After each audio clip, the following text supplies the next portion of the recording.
जय हिंद दोस्तों, Sandeep tricky math special YouTube channel में आप सभी का स्वागत है। बिहार पुलिस कांस्टेबल जिसमें टोटल पोस्ट है 21,391। इस पोस्ट के लिए रिटन एग्ज़ाम 6 चरण में हुआ। इससे पहले जो रिटन एग्ज़ाम हुआ था उसमें बहुत ही ज़्यादा धांधली हुआ था, जिसके कारण से उसको रद्द कर दिया गया। फिर 6 चरण में इसका रिटन एग्ज़ाम हुआ, जो कि 7 अगस्त, 11 अगस्त, 18 अगस्त, 21 अगस्त, 25 और 28। और जितने भी डेट में रिटन एग्ज़ाम हुआ बहुत ही बेहतरीन तरीक़ा से हुआ। इस बार रिटन एग्ज़ाम में किसी प्रकार का धांधली नहीं हुआ, तो इसका प्रभाव कहीं ना कहीं जाकर कटअप पर भी पड़ेगा। साथ ही बिहार पुलिस कांस्टेबल का इस बार सीट है वो 21,391 सीट है। सीट भी बहुत ही अच्छा खासा है, और सीट जब ज़्यादा संख्या में है तो फिजिकल के लिए बहुत ही ज़्यादा कैंडिडेट का सिलेक्शन भी होगा। जैसे कि आप लोग को मालूम है कि जितना सीट रहता है इसके 5 गुना कैंडिडेट को फिजिकल के लिए बुलाया जाता है, तो इसके 5 गुना कैंडिडेट फिजिकल के लिए जाएंगे। जैसे 21,391 सीट है, तो इसमें 5 से आप मल्टीप्लाई कीजिएगा तो 1,06,955 कैंडिडेट होंगे जो कि फिजिकल के लिए सिलेक्टेड होंगे। और टोटल 18 लाख के आसपास कैंडिडेट थे जो कि फॉर्म अप्लाई किए थे, जिसमें कि 13 लाख के आसपास थे जो कि अपना एडमिट कार्ड डाउनलोड किए थे। और बहुत सारे कैंडिडेट ऐसे थे जो कि कहीं ना कहीं जाके वह धांधली और लिंक के माध्यम से उनका रिजल्ट होता था, और उनका किसी प्रकार का लिंक इस बार नहीं लगा, तो वह एग्ज़ाम देना ही छोड़ दिए, यानी एग्ज़ाम देने वह नहीं गए। और 13 लाख कैंडिडेट थे जो कि एडमिट कार्ड डाउनलोड किए थे, जिसमें से 9 लाख कैंडिडेट ही मात्र जाकर एग्ज़ाम दिए हैं। तो बहुत ही कम संख्या में कैंडिडेट है जो कि रिटन एग्ज़ाम दिए हैं।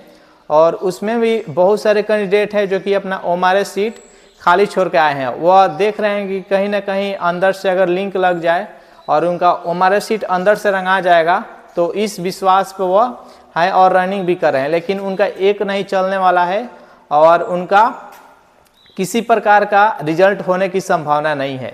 तो आज के सेशन में देखेंगे कि बिहार पुलिस कांस्टेबल के लिए जितने भी कैंडिडेट का रिटन में रिजल्ट होगा और फिजिकल के लिए सिलेक्टेड होंगे, तो उसके लिए सेफ स्कोर क्या रहने वाला है, किस कैटेगरी के लिए कितना स्कोर रहेगा, मेल के लिए कितना रहेगा और फीमेल के लिए कितना रहेगा, और जो इजी, मॉडरेट और हार्ड शिफ्ट है इसका प्रभाव नॉर्मलाइजेशन पर क्या पड़ेगा। जो इस बार इक्वी परसेंटाइल मेथड से नॉर्मलाइजेशन होगा, तो किस कैंडिडेट का ज़्यादा नंबर बढ़ेगा और किस कैंडिडेट का कम नंबर बढ़ेगा, इसके बारे में डिटेल्स में जानेंगे।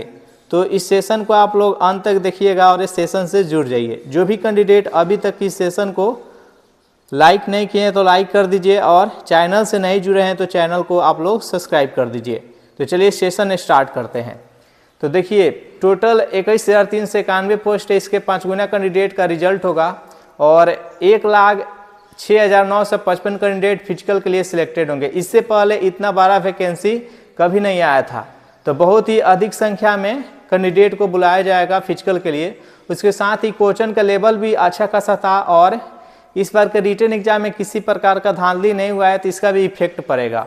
उसके बाद क्वेश्चन का लेवल अच्छा था, और सभी जगह का क्वेश्चन डिफरेंस था, यानी प्रत्येक जिला का सेम डेट में अलग अलग जिला का अलग अलग क्वेश्चन है।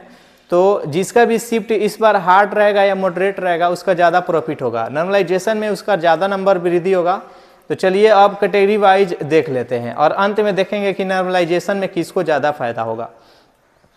तो जो भी कैंडिडेट जनरल कैटेगरी के हैं, जो बिहार के हो या अदर स्टेट का आप कोई भी कैटेगरी हो, और वह जनरल में काउंट किए जाते हैं। तो जो भी कैंडिडेट जनरल कैटेगरी से बिलोंग करते हैं, अगर वह 55 से लेकर 58 के बीच में स्कोर किए हैं, 55 से लेकर 58 के बीच में स्कोर किए हैं, तो बिल्कुल वो सेफ है और इस पर बिल्कुल उनका रिजल्ट हो जाएगा। अगर इतना स्कोर वो किए हैं तो बिल्कुल इस पर रिजल्ट हो जाएगा बिना किसी डाउट के।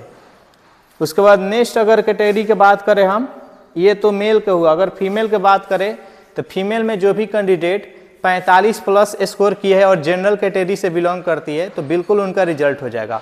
45 प्लस अगर स्कोर है, और ये रो मार्क्स बता रहे हैं, नॉर्मलाइजेशन के बाद 3 से 4 अंक के वृद्धि होगा प्रत्येक कैटेगरी में, क्योंकि नॉर्मलाइजेशन में नंबर की वृद्धि होता है, और जो नंबर के वृद्धि होता है उसके अकॉर्डिंग ही कटअप तैयार किया जाता है।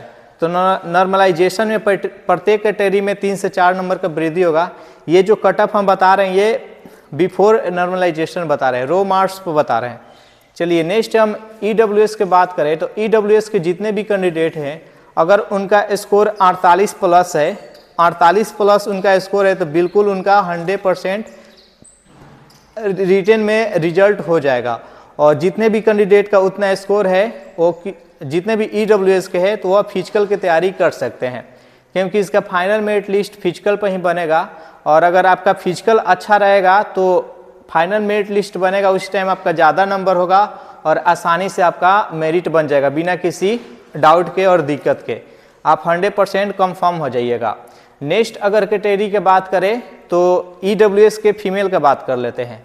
फीमेल में जो भी कैंडिडेट 44 प्लस स्कोर किए, फीमेल में जो भी कैंडिडेट 44 प्लस उनका स्कोर है तो बिल्कुल वो सेफ़ है और उनका फिजिकल के लिए 100% रिजल्ट होगा। जितने भी कैंडिडेट इसके अंतर्गत आते हैं तो डेफिनेटली वो फिजिकल की तैयारी कर सकते हैं। अब बात करते हैं BC कैटेगरी का, बैकवर्ड क्लासेस यानी पिछड़ा वर्ग, जो भी इसके अंतर्गत आते हैं तो उनके लिए भी जो EWS के है उतना ही आसपास रहता है। हमेशा EWS और BC कैटेगरी के लगभग बराबर ही नंबर रहता है, ज़्यादा अंतर नहीं रहता है। तो इसमें भी मेल में 48 प्लस और फीमेल में 44 प्लस बिल्कुल ही सेफ रहेगा। और इसके बाद जो कैटेगरी है वह होता है EBC, अत्यंत पिछड़ा वर्ग। अत्यंत पिछड़ा वर्ग के अंतर्गत जितने भी मेल और फीमेल आते हैं तो सबसे पहले हम बात कर लेते हैं मेल कैंडिडेट का। मेल कैंडिडेट जो भी कैंडिडेट 45 से लेकर 47 के बीच में स्कोर किए हैं, 45 से 47 के बीच में स्कोर किए हैं, उनका डेफिनेटली रिजल्ट हो जाएगा बिना किसी डाउट के।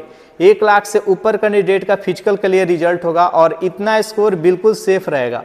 जितने भी कैंडिडेट का ये सेफ स्कोर बता रहे हैं बिल्कुल आप फिजिकल की तैयारी कीजिए, गारंटी के साथ बता रहे हैं कि उनका रिजल्ट 100% होगा बिना किसी डाउट के। जितना बेहतर आपका फिजिकल रहेगा उतना ही बेहतरीन आपका आसानी से मेरिट बनेगा। तो ये मेल के लिए हो गया। और जिसके इसके बॉर्डर के आसपास भी रहेंगे तो वहाँ पर नॉर्मलाइजेशन में उनको प्रॉफिट होगा अगर उनका शिफ्ट मॉडरेट या हार्ड रहेगा।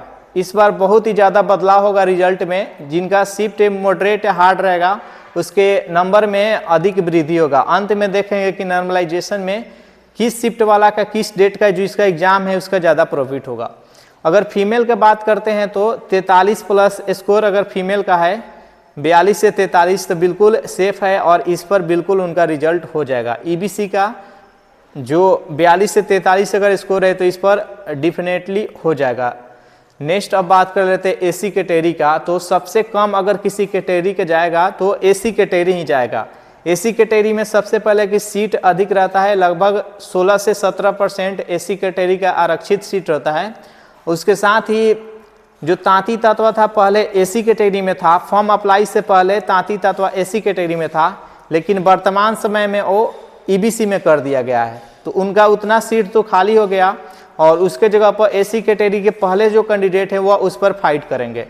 तो इस पर फाइट करेंगे तो बिल्कुल यहाँ पर AC कैटेगरी का कटअप कम जाएगा। AC कैटेगरी में जितने भी कैंडिडेट है अगर 40 से 42 उनका स्कोर है तो 100% श्योर रहिए कि आपका रिजल्ट हो जाएगा। अगर 40 से 42 के बीच में आपका AC कैटेगरी वाले स्कोर किए हैं तो बिल्कुल उनका रिजल्ट हो जाएगा। अगर फीमेल की बात करें तो 35 से 36 स्कोर काफ़ी है रिजल्ट देने के लिए। 35 से 36 स्कोर पर 100% फीमेल के लिए AC कैटेगरी का रिजल्ट हो जाएगा।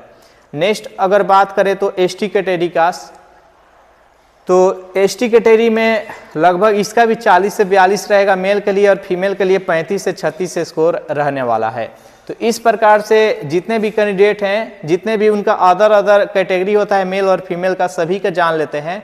जान लिए उसके बाद जितने भी कैंडिडेट इस वीडियो को देखे हैं तो अपना अपना स्कोर और अपना कौन सा कैटेगरी है, किस डेट में एग्जाम हुआ था और आपका शिफ्ट इजी था या मॉडरेट या हार्ड था, जरूर आप लोग कमेंट कीजिएगा। अब यहाँ पर फाइनली अब बात करते हैं कि किसको ज़्यादा प्रॉफिट होगा नॉर्मलाइजेशन में, किसका ज़्यादा नंबर वृद्धि होगा। देखिए जैसे 7 तारीख एग्जाम हुआ तो 7 तारीख एग्जाम हुआ तो प्रत्येक जिला का लगभग अलग अलग क्वेश्चन पेपर था। कहीं का इजी होगा, कहीं का मॉडरेट होगा और कहीं का हार्ड होगा। तो इस प्रकार से सभी जिला का डिफरेंस क्वेश्चन पेपर था और वहाँ का क्वेश्चन का लेवल भी अलग अलग था। तो जिसका भी शिफ्ट इजी होगा थोड़ा सा उसमें नंबर का वृद्धि होगा, यानी 1 से 2 नंबर का परिवर्तन होगा या न के बराबर परिवर्तन होगा जिनका भी शिफ्ट इजी रहेगा। और जिनका मॉडरेट रहेगा उनका 5 से 8 अंक के वृद्धि होगा। जिनका भी शिफ्ट मॉडरेट रहेगा उनका 5 से 8 अंक का वृद्धि होगा। और उसके बाद से जिनका हार्ड शिफ्ट रहेगा उसको सबसे ज़्यादा फायदा होगा, हार्ड शिफ्ट वाले का ज़्यादा प्रॉफिट होगा और उसमें कितना लगभग 10 से 12 अंक का वृद्धि होगा। जिनका भी शिफ्ट हार्ड होगा उसमें 10 से 12 अंक वृद्धि होगा। और इस बार इक्वी परसेंटाइल मेथड अपनाया जाएगा। इक्वी परसेंटाइल मेथड में नॉर्मलाइजेशन में बहुत ही ज़्यादा वृद्धि होगा। बहुत सारे कैंडिडेट का सवाल है कि अगर किसी कैंडिडेट का शिफ्ट इजी होगा तो उसका नंबर में कमी भी आएगी, यानी अगर वह 70 सही किए हैं तो वह कट के 65 हो जाएगा, नंबर में कमी भी आएगी। तो देखिए इक्वी परसेंटाइल मेथड में नंबर में कमी नहीं आती है। अगर इजी शिफ्ट है तो अगर नंबर में वृद्धि नहीं होता है तो नंबर में कमी भी नहीं आएगी। इजी शिफ्ट है, अगर नंबर में वृद्धि नहीं हो रहा है तो कमी भी नहीं आएगी। तो इसके लिए आप लोग टेंशन नहीं लीजिएगा। जिनका भी शिफ्ट इजी रहेगा वह टेंशन नहीं लीजिएगा। और देखिए जहाँ तक बताया गया, बहुत सारे कैंडिडेट के द्वारा बताया गया कि जिनका भी 18 तारीख और 21 अगस्त का एग्ज़ाम था, जिनका भी 18 और 21 तारीख एग्जाम था, उनका क्वेश्चन का जो लेवल था वो बहुत ही हार्ड था। तो कहीं ना कहीं जिनका भी क्वेश्चन का लेवल हार्ड होगा उनको ज़्यादा प्रॉफिट होगा। जिनका भी क्वेश्चन का लेवल हार्ड रहेगा उनको ज़्यादा प्रॉफिट होगा। तो इसके लिए किसी प्रकार का दिक्कत नहीं है। और कुछ कैंडिडेट हैं जो कि बहुत ही कम सही किए होंगे, लेकिन इस बार थोड़ा सा चमत्कार भी होने वाला है, लक भी साथ देने वाला है। जिनका भी शिफ्ट हार्ड है और वह कम नंबर सही किए हैं तो इसमें नॉर्मलाइजेशन में ज़्यादा भी अंक के वृद्धि हो सकता है और उनका रिजल्ट हो सकता है। तो जितने भी कैंडिडेट को स्टार्टिंग में बताए हैं कि सेफ स्कोर है, तो बिल्कुल आप लोग फिजिकल की तैयारी कीजिए। फिजिकल टोटल 100 नंबर का होता है, 50 नंबर का रनिंग, 25 नंबर का गोला और 25 नंबर का हाई जंप। तो इस पर ज़्यादा फोकस कीजिएगा और जितना आप लोग बेहतरीन तैयारी कीजिएगा उतना ही अच्छा परिणाम आप लोग के सामने आएगा। तो अच्छे तरह से फिजिकल की तैयारी कीजिए। अभी आप लोग के पास 1 मंथ का समय है, 1 मंथ के अंदर में रिजल्ट आ जाएगा और रिजल्ट जब आ जाएगा तो कंफर्म हो जाइएगा कि किसका रिजल्ट है और किसका नहीं, और बेहतरीन तरीक़े से आप लोग तैयारी कर सकते हैं। तो इस प्रकार आप लोग बेहतरीन तरीक़े से तैयारी कीजिए और अपना अपना स्कोर है जो कि कमेंट कीजिए। सेशन आप लोग को अच्छा लगा हो तो वीडियो को लाइक कर दीजिए, अपने दोस्तों के पास शेयर कर दीजिए। और जो भी कैंडिडेट अभी तक इस चैनल को सब्सक्राइब नहीं किए हैं तो चैनल को आप लोग सब्सक्राइब कर लीजिएगा। Thanks for watching this video. मिलते हैं नेक्स्ट वीडियो में।